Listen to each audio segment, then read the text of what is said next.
નમસ્કાર ટીવી9 સમાચાર સાથે હું છું જિજ્ઞાસા। સમાચારમાં સૌથી પહેલા વાત કરીએ નર્મદાથી એક મહત્વપૂર્ણ સમાચાર સામે આવ્યા છે। ડેડિયાપાડાના જંગલ ખાતાની જમીનનો વિવાદનો કેસ। આપના ધારાસભ્ય ચેતર વસાવાને 7 વર્ષની સજા। ચેતર તેમની પત્ની સહિત 9 આરોપીઓને સજાનું એલાન કરવામાં આવ્યું। વન વિભાગના કર્મચારી પર હુમલાના કેસમાં તમામને 7 વર્ષની કેદની સજા। આર્મ્સ એક્ટની કલમ હેઠળ સખત સજાનું કોર્ટનું એલાન। નર્મદા સેશન્સ કોર્ટે આપ્યો છે આ ચુકાદો।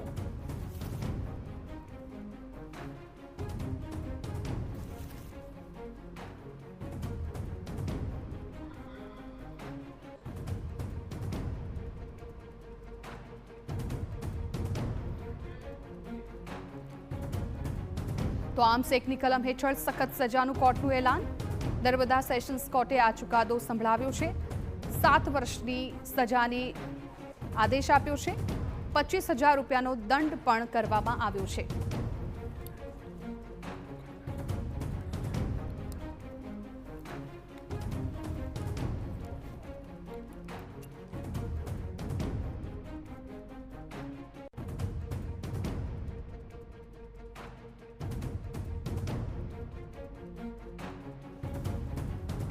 તો આપના એમએલએ ચેતર વસાવાની મુશ્કેલીમાં વધારો થયો છે। સખત સજા અને 25,000નો દંડ। દંડ ના ભરે તો વધુ 3 મહિનાની સજાની જાહેરાત કરાઈ। આર્મ્સ એક્ટની કલમ હેઠળ સખત સજાનું કોર્ટનું છે એલાન। આપના ધારાસભ્ય ચેતર વસાવાને 7 વર્ષની સજા ફટકારવામાં આવી છે।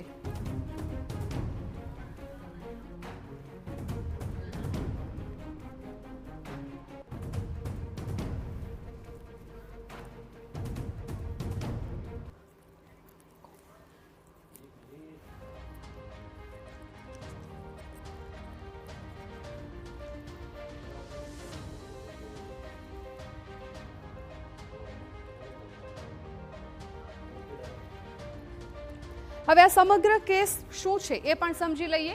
ધારાસભ્યને તેમના સંબંધીઓ અધિકારીઓ સાથે હુમલો કર્યો હતો। અધિકારીઓ પર હુમલો કર્યો અને હવામાં ફાયરિંગ કરીને ધમકાવ્યાનો તેમના પર આરોપ હતો। ડેડિયાપાડા પોલીસ સ્ટેશનમાં સમગ્ર મામલે ગુનો નોંધવામાં આવ્યો હતો અને ત્યારબાદ આ કેસ આખો ચાલતો હતો। મે 2026માં જ ગુજરાત હાઈકોર્ટે ચેતર વસાવાની અરજીને ફગાવી દીધી હતી। બચાવ પક્ષના સાક્ષીઓ તપાસવાની ચેતરની અરજી હાઈકોર્ટે ફગાવી હતી। હાઈકોર્ટે ટ્રાયલને ઝડપથી પૂર્ણ કરવા નીચલી કોર્ટને આદેશ પણ આપ્યો હતો। ઓક્ટોબર 23માં ડેડિયાપાડાના જંગલની જમીન સંબંધી વિવાદ થયો હતો। આખો આ વિવાદ જમીન પર મોટા માથાઓએ કબજો જમાવ્યો હોવાનું ક્યાંક સામે આવ્યું હતું અને ત્યારબાદ વન વિભાગના અધિકારીઓએ સ્થળ પર પહોંચીને કામગીરીને અટકાવી હતી। આ દરમિયાન જમીન પર ખેડાણ બાબતે અધિકારીઓ સાથે માથાકૂટ થઈ હતી અને આ માથાકૂટને લઈને ધારાસભ્ય અને તેમના સંબંધીઓએ અધિકારીઓ સાથે ગેરવર્તન કર્યું હોય તેવો તેમના પર આરોપ લગાવવામાં આવ્યો હતો। અધિકારીઓ પર હુમલો કર્યો અને હવામાં ફાયરિંગ કરીને ધમકાવ્યાનો આરોપ હતો અને આ સમગ્ર કેસમાં હવે આજે સજા સંભળાવવામાં આવી છે। સેશન્સ કોર્ટ દ્વારા સજા સંભળાવવામાં આવી છે।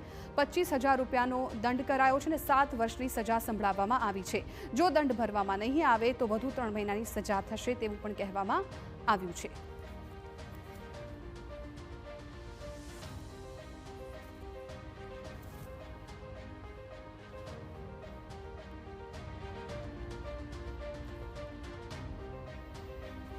તો આપના એમએલએ ચેતર વસાવાની મુશ્કેલીમાં વધારો થયો છે। હંમેશા ચેતર વસાવા ચર્ચામાં રહેતા હોય છે। આ કેસ ઘણા સમયથી ચાલતો હતો। આખો જે આ કેસ છે એ વન વિભાગના અધિકારીઓ પર તેમણે ગેરવર્તન કર્યું હોય એ પ્રકારનો આરોપ લગાવવામાં આવ્યો હતો અને ત્યારબાદ સમગ્ર મામલો છે કોર્ટ સુધી પહોંચી ગયો હતો। અધિકારીઓ પર હુમલો કર્યો હતો અને હવામાં ફાયરિંગ કરીને તેમને ધમકાવ્યાનો આરોપ લગાવવામાં આવ્યો હતો। ત્યારબાદ ડેડિયાપાડા પોલીસ સ્ટેશનમાં તેમની વિરુદ્ધ કેસ દાખલ કરવામાં આવ્યો હતો। મે 2026માં જ ગુજરાત હાઈકોર્ટે ચેતર વસાવાની અરજીને ફગાવી દીધી હતી। બચાવ પક્ષના સાક્ષીઓ તપાસવાની ચેતરની અરજી હાઈકોર્ટે ફગાવી હતી। હાઈકોર્ટે ટ્રાયલને ઝડપથી પૂર્ણ કરવા નીચલી કોર્ટને પણ આ સમગ્ર મામલે આદેશ આપી દીધો હતો। ત્યારબાદ ઓક્ટોબર 23માં ડેડિયાપાડામાં જમીન પર મોટા માથાઓએ કબજો જમાવ્યો હતો અને આખા આ મામલો આ જમીનને લઈને જ સામે આવ્યો હતો અને એ જ જમીનની તપાસ કરવા માટે અધિકારીઓ પહોંચ્યા હતા। એટલે ક્યાંક ચેતર વસાવાએ પોતાની મનમાની કરી હોય, દાદાગીરી કરી હોય એ પ્રકારના આરોપો તેમના પર લાગ્યા હતા। જે અધિકારીઓ ત્યાં આવ્યા હતા સ્થળ પર તેમની સાથે ગેરવર્તણૂક કર્યું હતું અને સાથે જ તેમના પર હુમલો પણ કર્યો હતો અને ફાયરિંગ કર્યાનો પણ બનાવ સામે આવ્યો હતો, હવામાં ફાયરિંગ કર્યું હતું અને ત્યારબાદ જે અધિકારીઓ ત્યાં આવ્યા હતા તેમને પણ ધમકાવવામાં આવ્યા હતા. એટલે આ સમગ્ર બાબતને ગંભીરતાથી લઈને કોર્ટે આ ચુકાદો છે એ સંભળાવ્યો છે. 7 વર્ષની સજાની જાહેરાત કરવામાં આવી છે અને 25,000નો દંડ ફટકારવામાં આવ્યો છે. જો દંડ ભરવામાં નહીં આવે તો પછી 3 મહિનાની વધારે સજા ભોગવવી પડી શકે છે. ગુજરાતભરમાં છેલ્લા ઘણા વર્ષોથી આદિવાસી સમાજ સાથે ખૂબ અન્યાય થતો હતો. આદિવાસીઓની જમીન અલગ અલગ સરકારી પ્રોજેક્ટમાં પડાવી લેવી, આદિવાસી બાળકોની શિષ્યવૃત્તિ ખાઈ જવી, આદિવાસી વિસ્તારોમાં નકલી કચેરીઓ ખોલવી અને આદિવાસીઓ સાથે ભયંકર અન્યાય અને અત્યાચાર કરવામાં આવતો હતો. એવા સમયે 2022ની વિધાનસભાની ચૂંટણીમાં આદિવાસી સમાજ માટે એક આશાના કિરણ તરીકે ચૈતર વસાવા નામનો આગેવાન ઉભરી આવ્યો અને ચૈતર વસાવા 2022ની વિધાનસભાની ચૂંટણી જીત્યા પછી ધારાસભ્ય તરીકે ગુજરાતભરના આદિવાસીઓના પ્રશ્નોનું, પીડાનું, સમસ્યાનું સતત નેતૃત્વ કરતા આવ્યા છે. એ ચાહે આદિવાસી બાળકોના સ્કોલરશિપનો મુદ્દો હોય, જળ, જમીન, જંગલના અધિકારોનો મુદ્દો હોય, ગ્રામ પંચાયતોની સ્વાયત્તાનો મુદ્દો હોય, અનુસૂચિ 5, અનુસૂચિ 6નો મુદ્દો હોય, માઇનિંગને લગતા મુદ્દા હોય, આદિવાસી વિસ્તારોમાં આદિવાસી બાળકોના અનામતના દાખલા બાબતના મુદ્દા હોય, તમામ મુદ્દે ચૈતર વસાવાએ ગુજરાતભરમાં પૂરી મજબૂતીથી, પૂરી તાકાતથી લડાઈ લડી છે અને આદિવાસી સમાજ માટે ન્યાય અપાવવાનું કામ કરતા આવ્યા છે. ભાજપે ચૈતર વસાવાને ઝુકાવવા માટે, ડરાવવા માટે, એને મનોબળ તોડી નાખવા માટે અનેક પ્રયત્નો કર્યા.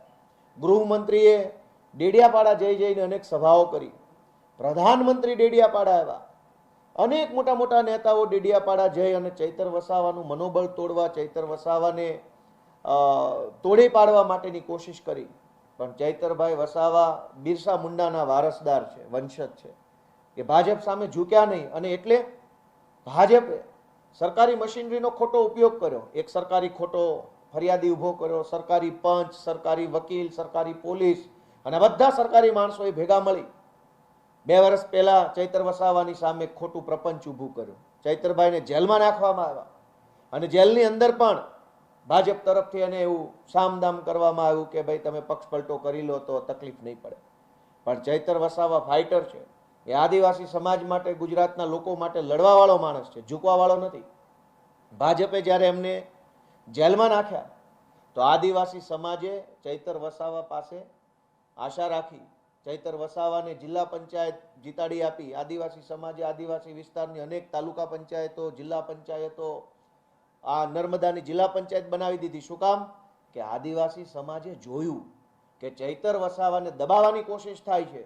વર્ષો પછી એક મરદ માણસ સમાજ માટે બોલવા લાગ્યો છે, એને ભાજપ દબાવે છે. એ વાત આદિવાસી સમાજે જોઈ, જાણી અને ચૈતર વસાવાને ધારાસભ્ય હતા, સાથે સાથે જિલ્લા પંચાયત પણ આપી. ભાજપના પેટમાં તેલ રેડાયું અને અચાનક જ સજા થઈ ગઈ. સરકારી પંચ, સરકારી પોલીસ, સરકારી વકીલ, ફરિયાદી સરકારી, સાક્ષી સરકારી, બધું જ સરકારી. કેમ આવું? ગુજરાતમાં હજારો ભાજપના માણસોએ ન કરવાના તમામ ધંધાઓ કર્યા છે. એને તો પોલીસ સ્ટેશનના લોકઅપમાં 1 કલાક બેસાડવામાં નથી આવતા. ચૈતર વસાવા જ કેમ? કેમ કે ચૈતર વસાવા ઝૂકતો નથી, ડરતો નથી, ઊભો રહેતો નથી. એ સતત લડ્યા કરે છે, અવાજ ઉઠાવ્યા કરે છે. વિધાનસભાથી લઈ સડક સુધી, ગામની ગલીથી લઈ અને સર્વોચ્ચ જગ્યાઓ સુધી થઈ એ આદિવાસીઓ માટે લડે છે. આજે બહુ આદિવાસી સમાજ નારાજ થયો છે, દુઃખી થયો છે. ભાજપે જે ષડયંત્ર કરીને આદિવાસીઓના અવાજને દબાવવાનું જે કામ કર્યું છે એનો જવાબ ચૈતર વસાવા આપશે. આમ આદમી પાર્ટી તો આપશે જ આપશે, પણ આદિવાસી સમાજ ભાજપને જવાબ આપવાની છે આ જે ભાજપે જે ષડયંત્ર કર્યું છે એનો. Thank you.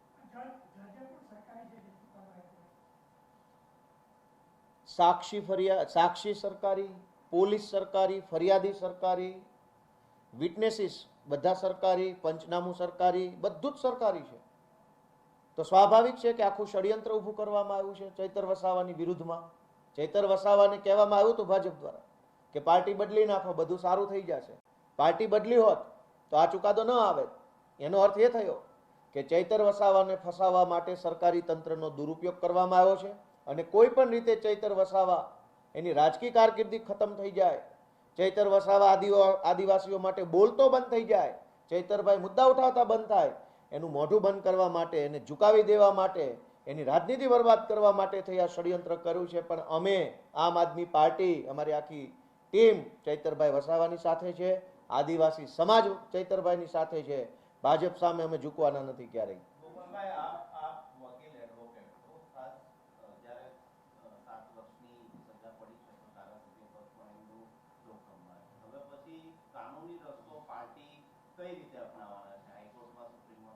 અમારા સુપ્રીમ કોર્ટની એડવોકેટ્સની ટીમ અત્યારે સક્રિય છે દિલ્હીથી. અમારા ગુજરાત હાઈકોર્ટના એડવોકેટ્સ પુનિતભાઈ જુનેજા, ઓમભાઈ કોટવાલ. તો આપે ગોપાલ ઇટાલિયાને પણ સાંભળ્યા. ખૂબ મોટા આક્ષેપ ગોપાલ ઇટાલિયા દ્વારા લગાવવામાં આવી રહ્યા છે. કહેવામાં આવ્યું કે ચૈતર વસાવાનું મનોબળ તોડવા માટે ક્યાંક આ આખું ષડયંત્ર રચવામાં આવ્યું છે.